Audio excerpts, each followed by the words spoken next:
Nous entrons en campagne parce que la candidature au présidentiel et les candidatures aux législatives avec ce projet sont porteuses d'espoir. Le mot espoir, il avait disparu de la vie politique en France. Depuis des années, on cherche à nous enfermer dans un carcan du moindre mal. Voilà.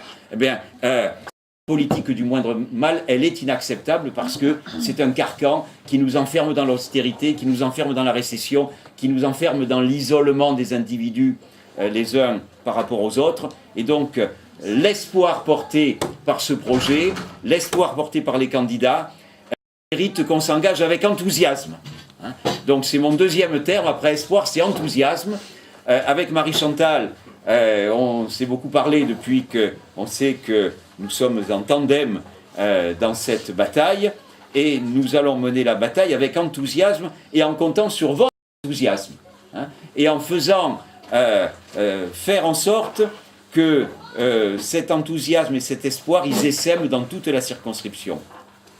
Il faut battre Sarkozy, et c'est rien ne doit être fait pour empêcher de l'éliminer et de l'éliminer avec la plus grande gifle possible, mais il faut que la gauche qui l'emporte en battant Sarkozy soit à la hauteur de la situation, à la hauteur de la situation sociale.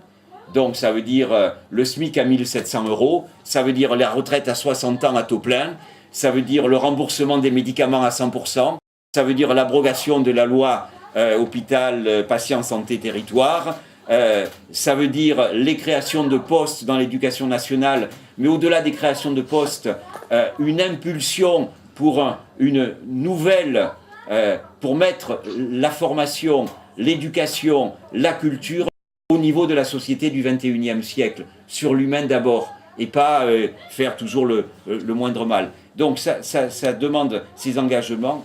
Sur le plan économique, être à la hauteur sur le plan économique, ça veut dire aller chercher l'argent là où il est. Et la société française n'a jamais été aussi riche.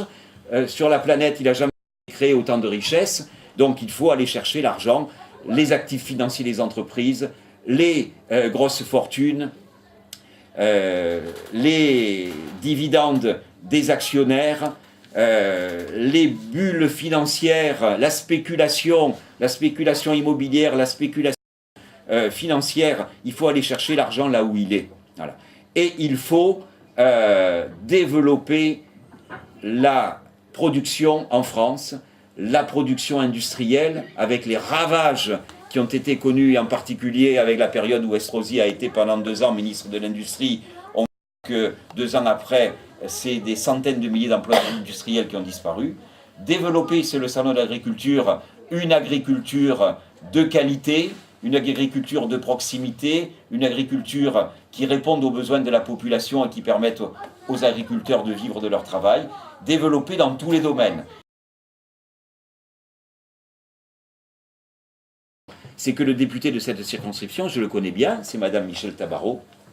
Madame Michèle Tabarot, eh bien, nous allons l'affronter sur le terrain politique.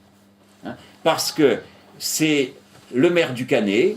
La plupart du temps, dans ses déclarations, elle parle très peu de politique. Même en tant que députée, il lui a été attribué 2 missions qu'elle a fait mousser. Elle a fait avec très peu de savon, beaucoup de mousse. Donc, en revanche, elle ne parle jamais du fait qu'à l'Assemblée nationale, elle a tout voté, les lois, elle a voté toutes les lois de Sarkozy, et avant celle de Chirac, et avant celle de Villepin, et avant celle de Raffarin. Donc, cette responsabilité politique, elle n'en parle jamais. Donc, nous sommes candidats, je suis candidat pour affronter Michèle Tabarot sur le terrain politique.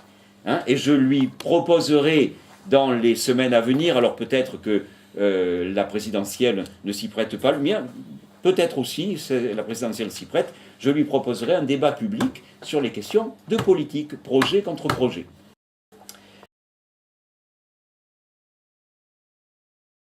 Moi, je suis issue d'un quartier, c'était très très difficile, qui s'appelle La Blaquière, où j'y vais bien depuis 10 ans, où mes enfants grandissent, ils sont nés, ils grandissent dans leur petit village, et où ils vont à l'école, à pied, tranquillement, où ils sont bien. Et pour aussi donner une autre image de la politique, La politique, c'est pas réservé à des nantis, c'est réservé à tout. La politique, c'est la chose publique. Et le logement social, grâce, on est le bon élève à 14%, c'est 20% la loi. Pégomas, c'est 1,6. Sartou, c'est 3,5. Le Canet, 7,2. On a un problème de logement criant sur notre circonscription. Et je crois qu'il faut effectivement aussi prendre les grands thèmes et être candidat aux législatives, c'est s'occuper des problèmes nationaux. Et grâce à Montsartou, Le Canet, Mougins ont un problème criant. 70% des gens pourraient avoir le droit à un logement social. Et pour l'instant, on est loin du compte. Quartier, nous, on avait un grand terrain vague en bas de notre quartier. Il y a 2 quartiers, il y a la Blaquière, le Plan. On nous a construit quoi? Des centres commerciaux. Ben, c'est aussi ça. C'est aussi regarder les lois d'urbanisation. C'est pas en leur donnant 30% de construire en plus, de donner aux maires, qu'on construira une société où les gens, il fera bon vivre. Oui, effectivement, il faut des logements.